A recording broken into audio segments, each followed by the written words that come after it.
facts are threatening. Wikipedia might seem like a public utility, but in recent years, it's surprisingly become a target in the culture wars, with attacks by Elon Musk, Tucker Carlson. Wikipedia is a servant to the ruling class, obviously. And even congressional Republicans. Wikipedia is now at the center of debates about truth, trust, and bias. But its co-founder Jimmy Wales says that the ingredients behind the site's success might actually offer us a path back to a shared reality. He's written a book called The 7 Rules of Trust, a blueprint for building things that last. I came in skeptical of his prescriptions, but I left hoping he's right. Here's my conversation with Jimmy Wales. Welcome to the interview. It's great to have you. Thanks. It's great to be here. So I wanted to talk to you because I think this is a very tenuous moment for trust, and your new book is all about that. In it, you sort of lay out what you call the 7 rules of trust based on your work at Wikipedia. And we'll talk about all those, as well as some of the threats and challenges to Wikipedia. But big picture, how would you describe our current trust deficit? I draw a distinction between what's going on maybe with politics and journalism, the culture wars and all of that, and day-to-day life. Because I think in day-to-day life, people still do trust each other. People generally think most people are basically nice. And we're all human beings bumping along on the planet, trying to do our best. And obviously there are definitely people who aren't trustworthy. But the crisis we see in politics, trust in politicians, trust in journalism, trust in business, that is coming from other places and is something that we can fix. One of the reasons why you can be an authority on this is because you created something that scores very high on trust. You have built something that people want to engage with. Yeah, I mean, I do think Wikipedia isn't as good as I want it to be. And so I think that's part of why people do have a certain amount of trust for us, because we try to be really transparent. You know, you see the notice at the top of the page sometimes that says the neutrality of this page has been disputed, or the following section doesn't cite any sources. People like that. Not many places these days will tell you, hey, we're not so sure here. And I also think that it shows that the public does have a real desire for unbiased, sort of neutral information. They want to trust. They want the sources. They want you to prove what you're saying and so forth. How does Wikipedia define a fact? Basically, we're very old-fashioned about this sort of thing. What we look for is good quality sources. So we like peer-reviewed scientific research, for example, as opposed to populist tabloid reports. We look for quality magazines, newspapers, et cetera. So we don't typically treat a random tweet as a fact. And so, we're pretty boring on that regard.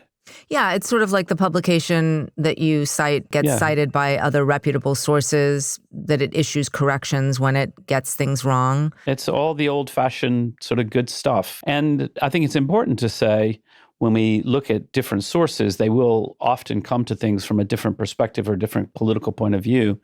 That doesn't diminish the quality of the source. So, for example, I live here in London in the UK, and we have The Telegraph, which is a generally right-leaning but quality newspaper. We have The Guardian, generally left-leaning but quality newspaper. Hopefully, the facts, as you read the articles and you glean through it, the facts should be reliable and solid. But you have to be very careful as an editor to tease out, okay, what are the facts that are agreed upon here? And what are the things that are opinions on those facts? And that's an editorial job. It's never perfect and it's never easy. And Wikipedia also is famously open source. It's decentralized, and essentially it's run by thousands of volunteer editors. You don't run Wikipedia, we should say. It runs me. How do those editors fix disputes when they don't agree on what facts to be included or on how something is written? How do you negotiate those differences? Well, in the best cases, what happens and what should happen always is take a controversial issue like abortion. Obviously, if you think about a kind and thoughtful Catholic priest and a kind and thoughtful Planned Parenthood activist, they're never going to agree about abortion. But probably they can come together, because I said they're kind and thoughtful, and say, okay, but we can report on the dispute. So rather than trying to say abortion is a sin or abortion is a human right, you could say Catholic Church position is this, and the critics have responded thusly. You'll start to hear a little of the Wikipedia style. Because I believe that that's what a reader really wants. They don't want to come and get one side of the story. They want to come and say, okay, wait, hold on. I actually want to understand what people are arguing about. I want to understand both sides. What are the best arguments here? Yeah, and basically every page has what's called a talk tab, where you can see the history of the discussions and the disputes, which relates to another principle of the site, which is transparency. You can look at everything and see who did what and what their reasoning was. Yeah, exactly. So, oftentimes if you see something in Wikipedia, you think, okay, well, why does it say that? Often you'll be able to go on the talk page and read sort of what the debate was and how it was, and you can weigh in there and you can join in and say, oh, actually, I still think you've got it wrong. Here's some more sources. Here's some more information. Maybe propose a compromise, that sort of thing. And in my experience, it turns out that a lot of pretty ideological people on either side are actually more comfortable doing that because they feel confident in their beliefs. I think it's the people who, and you'll find lots of them on Twitter, for example, they're not that confident in their own values and their own belief system, and they feel fear or panic or anger if someone's disagreeing with them, rather than saying, okay, look, that's different from what I think. Let me explain my position, which is where your more intellectually grounded person will come from. What you're saying is supported actually by a study about Wikipedia that came out in the science journal Nature in 2019. It's called The Wisdom of Polarized Crowds. Perhaps counterintuitively, it says that politically contentious Wikipedia pages end up being of higher quality, meaning that they're more evidence-based, they have more consensus around them. But I do want to ask about the times when consensus building isn't necessarily easy as it relates to specific topics on Wikipedia. Some pages, they have actually restricted editing privileges. So the Arab-Israeli conflict, climate change, abortion, unsurprising topics there. Why are those restricted, and why doesn't the wisdom of polarized crowds work for those subjects? Well, typically the subjects that are restricted are, we try to keep that as short as we can.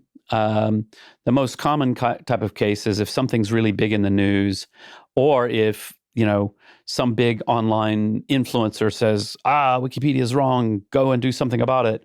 And, we get a rush of people who don't understand our culture, don't understand the rules, and they're just vandalizing, or they're just sort of being rude and so on and so forth. And we just, as a calming down, just like, okay, hold on, just slow down.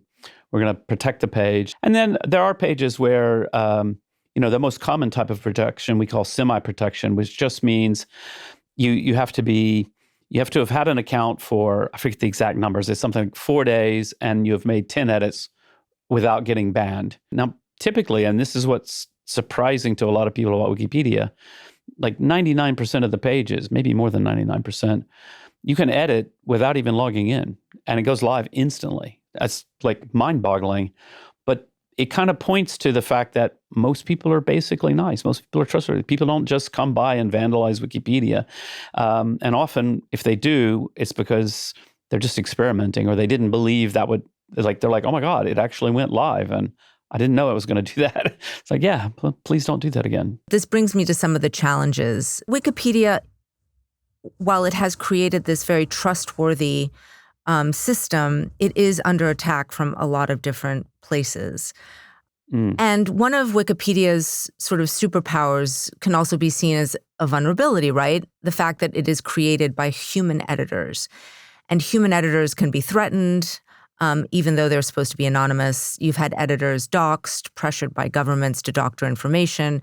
Some have had to flee their home countries. I'm thinking of what's happened in Russia, India, where those governments have really taken aim at Wikipedia. Would you say this is an expanding problem?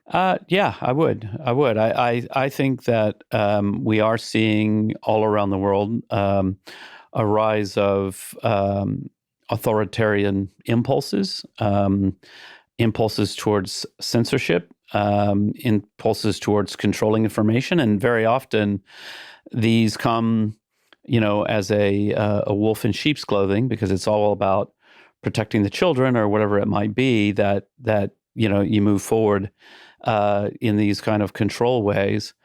But at the same time, the Wikipedians are very resilient and they're very brave. And one of the things that, we believe is that in many cases, what's happened is a real lack of understanding by politicians and leaders of how Wikipedia works. A lot of people really have a very odd assumption that it's somehow controlled by the Wikimedia Foundation, which is the charity that I set up that owns and operates the website. And therefore, they think it's possible to pressure us in ways that it's actually not possible to pressure us. The community has real intellectual independence. But yeah, I do worry about it. I mean, it's always something that weighs very heavily on us is volunteers who are in dangerous circumstances, and how do they remain safe is critically important. I want to bring up something that just happened here in the U.S. In August, James Comer and Nancy Mace, two Republican representatives from the House Oversight Committee, wrote a letter to Wikimedia requesting records, communication, analysis on specific editors, and also any reviews on bias regarding the state of Israel. In particular, their reason, and I'm going to quote here, is because they are investigating the efforts of foreign operations and individuals at academic institutions subsidized by U.S. taxpayer dollars to influence U.S. public opinion.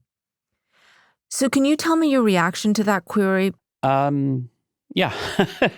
I mean, we've given a response to the parts of that were reasonable. I mean, what we feel like is there's a deep misunderstanding or lack of understanding about how Wikipedia works.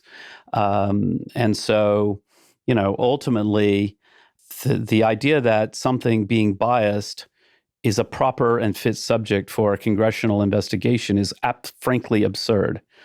And so, in terms of asking questions about cloak and dagger, whatever, we're not going to have anything useful to tell them. I'm like, I know the Wikipedians, they're like a bunch of nice geeks.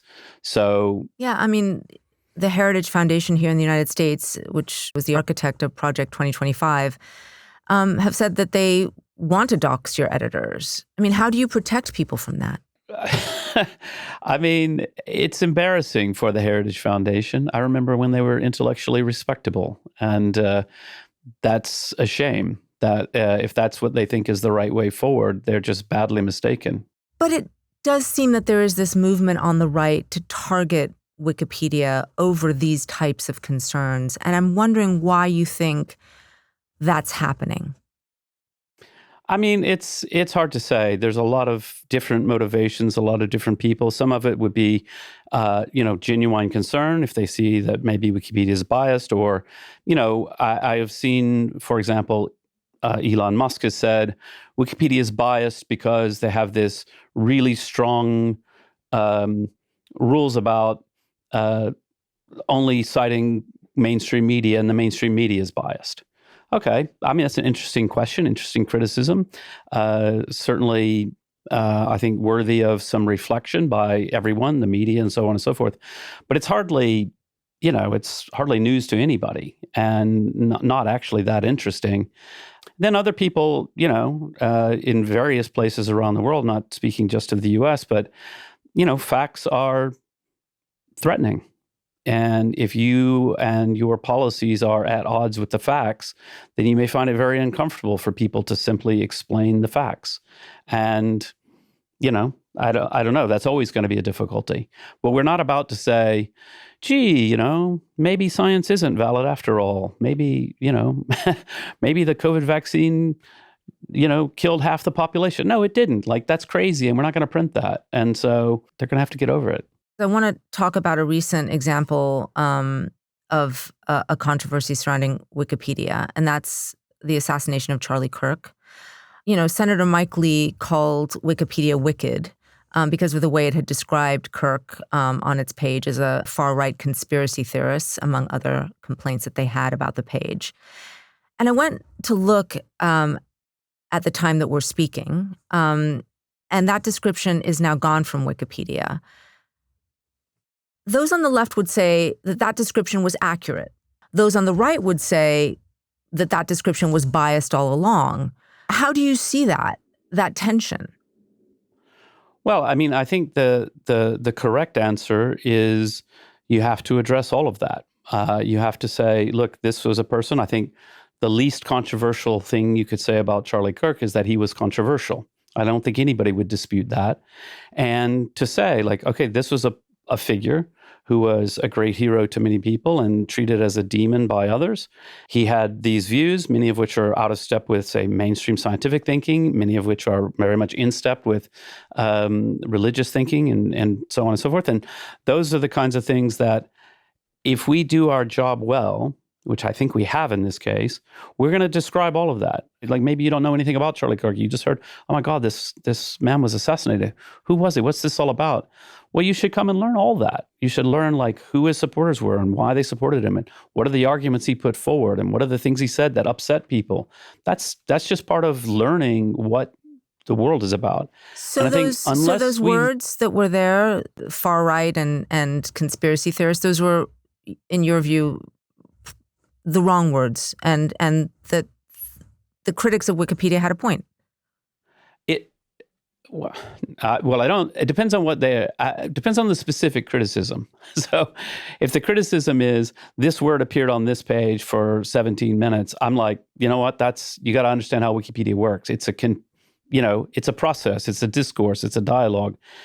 But to the extent that he was called a conspiracy theorist by prominent people, that's part of his history. That's part of what's there. And Wikipedia shouldn't necessarily call him that, but we should definitely document all of that. You mentioned Elon Musk, who's come after Wikipedia. He calls it Wokepedia.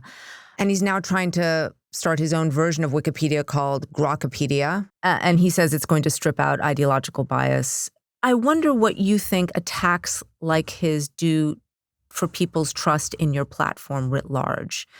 Because as we've seen in the journalism space, if enough outside actors are telling people not to trust something, they won't.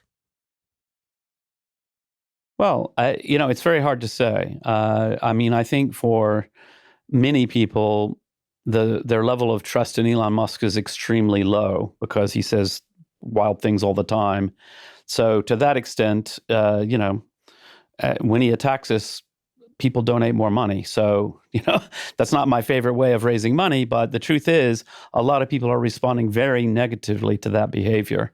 One of the things I do say in the book, and I've said to Elon Musk, is that type of attack it's counterproductive, even if you agree with Elon Musk, because to the extent that he has convinced people falsely that Wikipedia has been taken over by woke activists, then two things happen.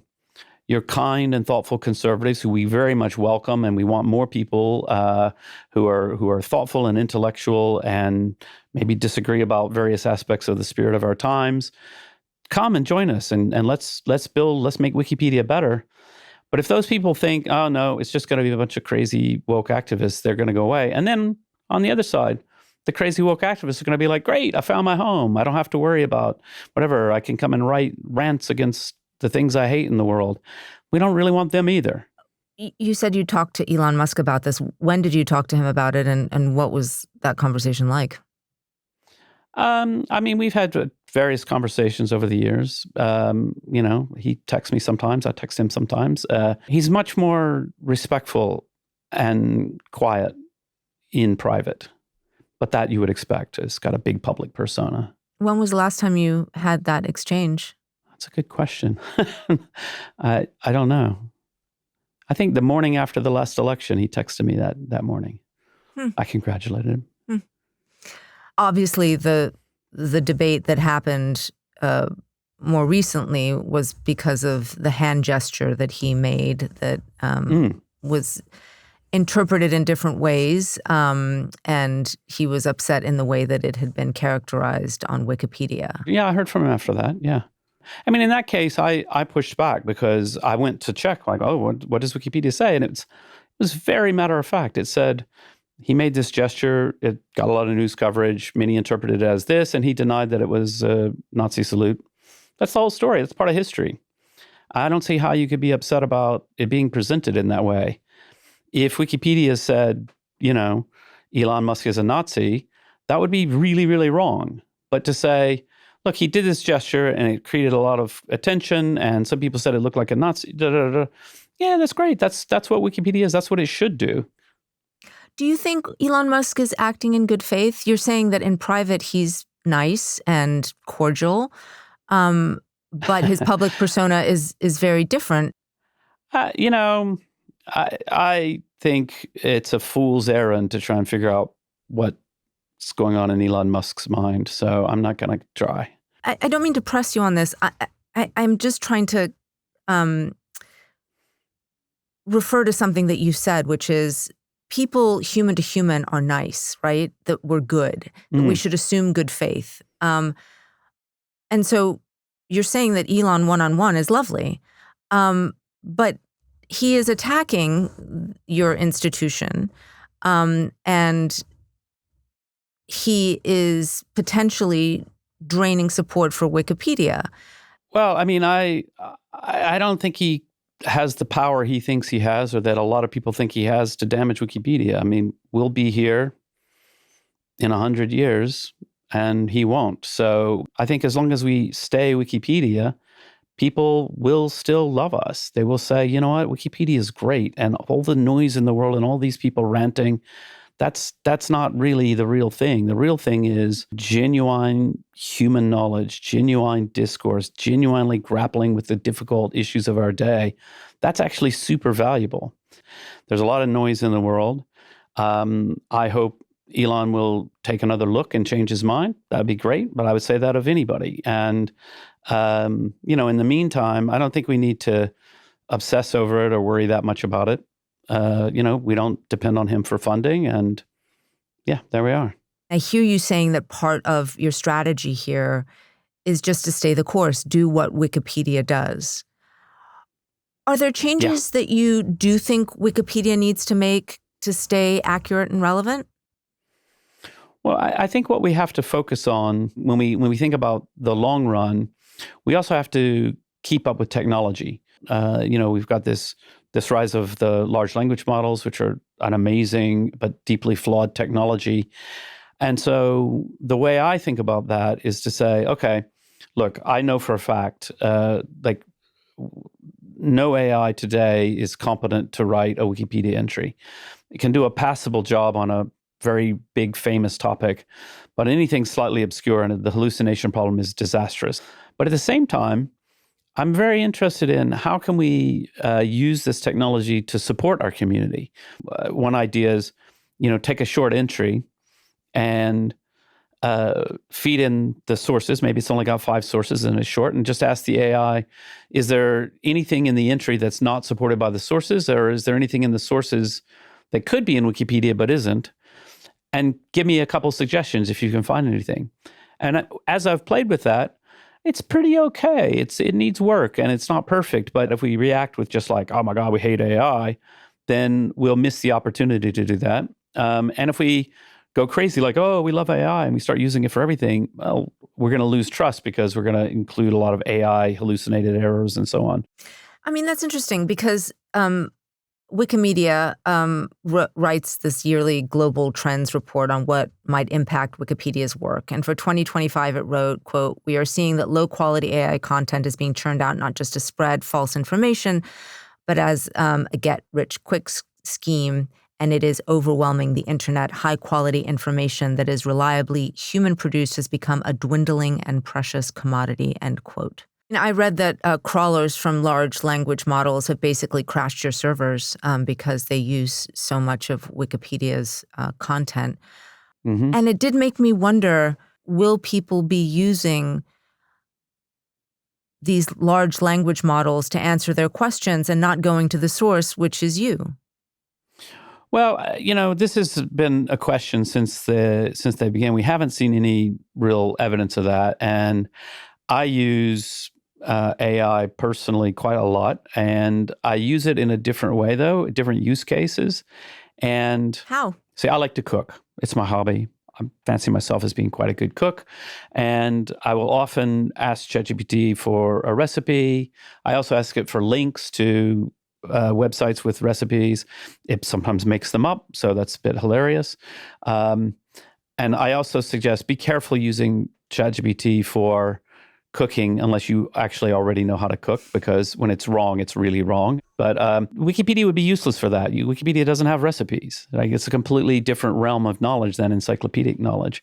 So, yeah, I'm not that worried about it. I do worry about, in this time when journalism has been under incredible financial pressure, and there's a new competitor for journalism, which is sort of low-quality, churned-out content produced for search engine optimization to compete with real human-written content. And to the extent that that further undermines the ability for the business model of particularly local journalism is something that I'm very worried about, then that's a big problem. And it's not directly about Wikipedia, but it is about, it's very cheap to generate very plausible text that doesn't seem good to me. Definitely doesn't seem good to me either as a journalist. I just recall that there was this hope that as the internet got flooded with garbage, and this is even before AI, this was just, kind of troll farms and clickbait, that it would benefit trustworthy sources of information. And instead, we've seen that the opposite has happened. Wikipedia, news organizations, academic institutions, they're all struggling with the same thing.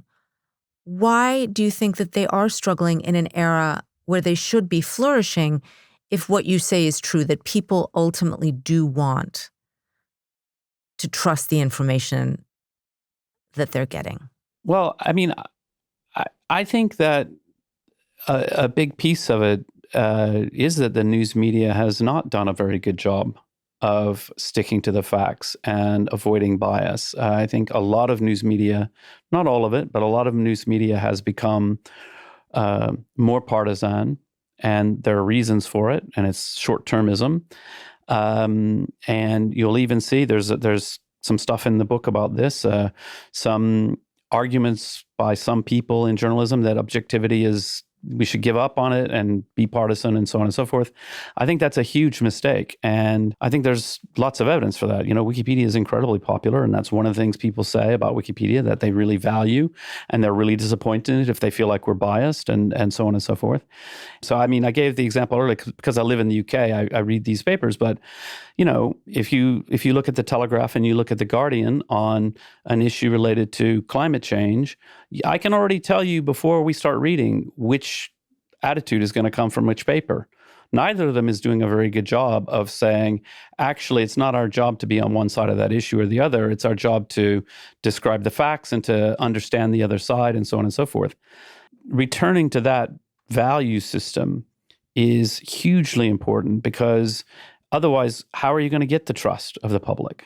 I guess I'm surprised at you saying this, because Wikipedia has been faced with similar attacks on its own credibility. And you say that you are neutral and credible and that the system that you employ is fair. And yet there are people who completely dispute that. And so I think the response to what is a very common broadside against journalists and journalism in this era, that they have taken aside, those of us on the inside would say it is part of a larger project of discrediting facts. And we've seen those attacks on Wikipedia, we've seen them on academic institutions, and we've seen them on the media. They are all part of the same thing.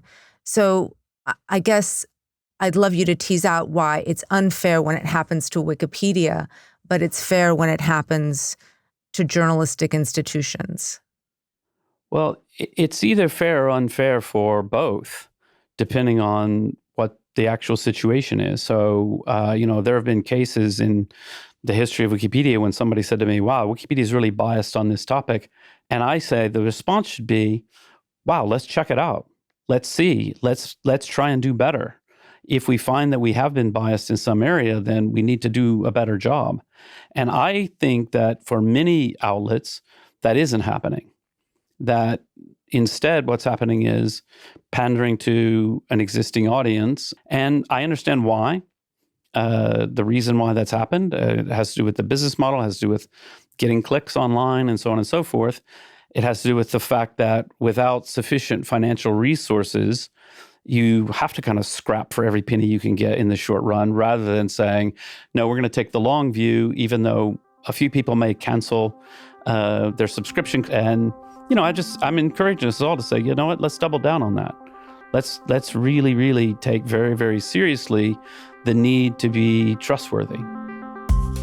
On the interview, we talked to our guest twice. So Jimmy and I spoke again about how he thinks part of Wikipedia's success is the fact that profit isn't even on the table. Thank you again for coming back. So I was thinking about our first conversation. I was thinking about the moment that Wikipedia was created in, a time before social media, before sort of the dramatic polarization that we've seen, before the political weaponization of the internet that we've seen. And I'm still, after talking to you, sort of not sure that the lessons of how Wikipedia was created apply to today. And so I wanted to ask you, do you think Wikipedia could be created now and exist in the same way that it does? Yeah, I do. I think it could. And I actually think that the lessons are pretty timeless. At the same time, yeah, it's absolutely valid to acknowledge the internet is different now. And there's new problems that come from social media and all the rest, and the aggressively politicized culture wars that we live in. That is different, but I don't think that's a permanent change to humanity. I think we're just going through a really crazy era. And here we are. Why do you think the internet didn't go the way of Wikipedia? Collegial, working for the greater good, fun, nerdy, all the words that you use to describe that moment of creation. Well, the thing is, I'm old enough that I sort of, grew up on the internet in the age of Usenet, which was this massive message board, kind of like Reddit today, except for not controlled by anyone because it was by design distributed and uncontrollable, unmoderatable for the most part. And it was notoriously toxic. There was some skepticism then, and that was when it first was recognized, that anonymity can be problematic, that people, behind an alias, behind their keyboards, no accountability, can be just really bad and really vicious. And, that's when we first started seeing spam. I remember some of the early spam, and everybody was like, oh my God, what's this? Spam, it's terrible. So I think some of these things are just human issues. But now that's to a larger degree than then. We live online. It's in our pocket all the time. It's in our pocket all the time, yeah. So obviously the impact is much more. I mean, I think I was thinking about Wikipedia in particular, and maybe why it went a different way, in that you chose at a certain point to make it a not-for-profit. You chose not to sort of capitalize on the success of Wikipedia. And it made me wonder about, OpenAI started as an open source for the greater good project, kind of like Wikipedia, and they've now shifted into being a multi-billion-dollar business.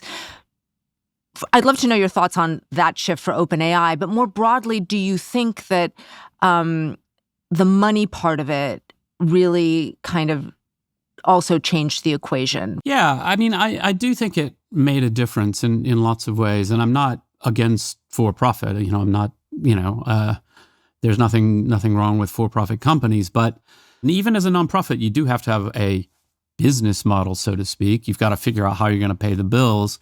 And for Wikipedia, that's not too bad. The truth is we don't require billions and billions and billions of dollars in order to operate Wikipedia. It's, we need servers and database, and we need to support the community and all these kinds of things. I would say in terms of the development of Wikipedia and how we're so community first and community driven, you wouldn't really necessarily have that if the board were made up largely of investors who are worried about the profitability and things like that. Also, I think it's important today for our intellectual independence. We're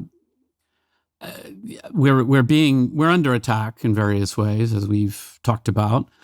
And what's interesting is one of the things that isn't going to happen. Actually, the most successful tweet I ever had, I think it was a New York Post journalist tweeted to Elon, "You should just buy Wikipedia," when he was complaining something about Wikipedia. And I just wrote, "Not for sale."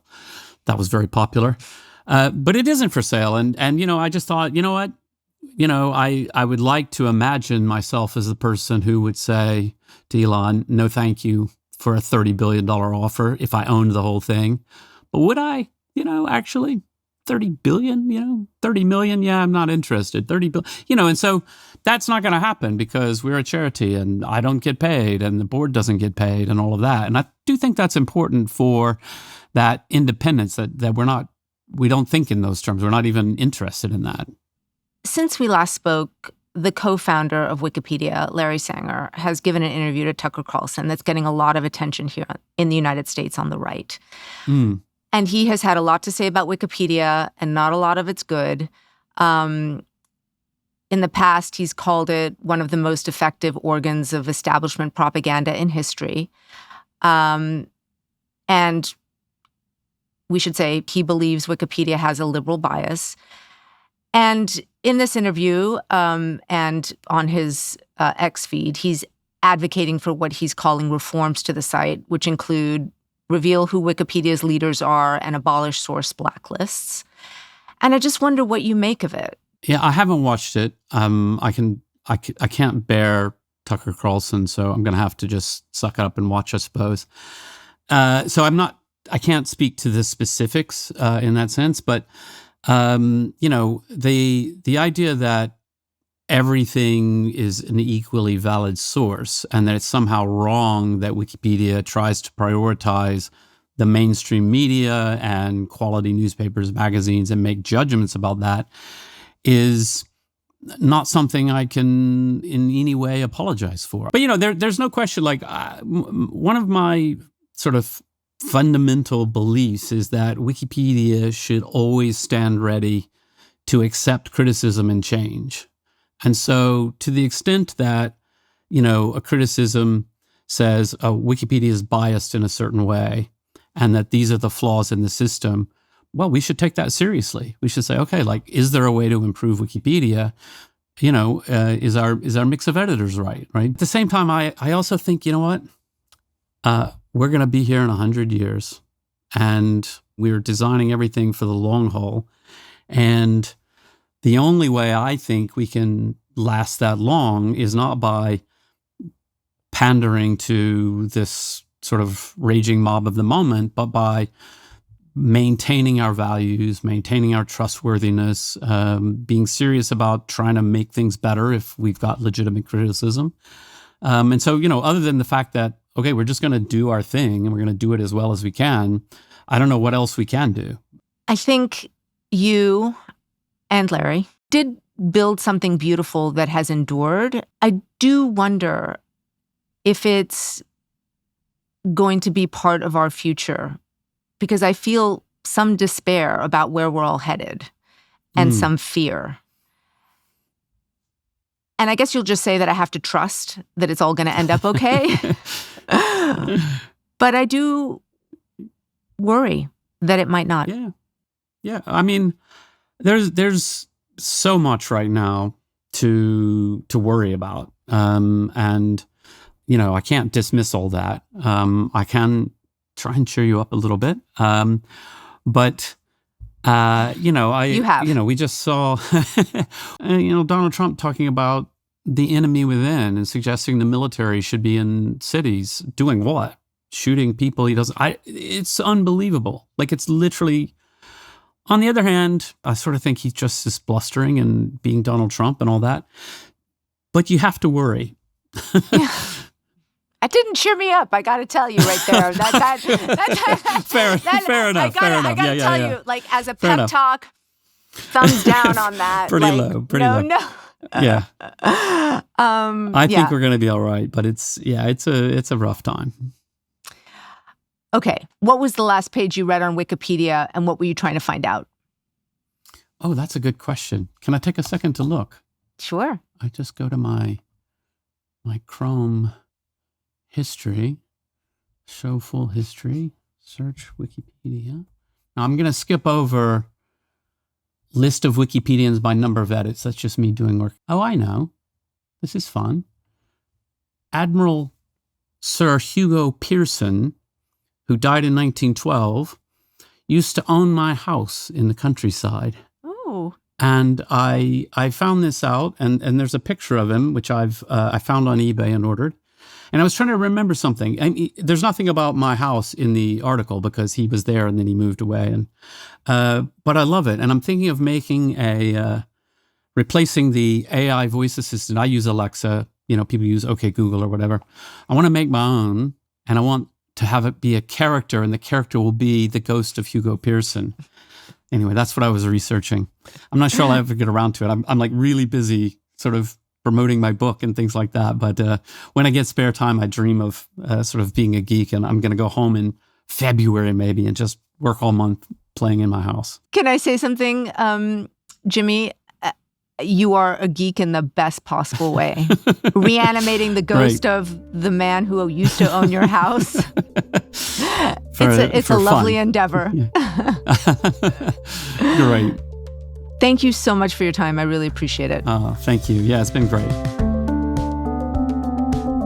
I'm Lulu Garcia-Navarro. And I'm David Marchese. And we're the hosts of The Interview, an audio and video podcast from the New York Times. Every week, we interview fascinating and influential people from all walks of life. Subscribe to our YouTube channel so you'll never miss an episode.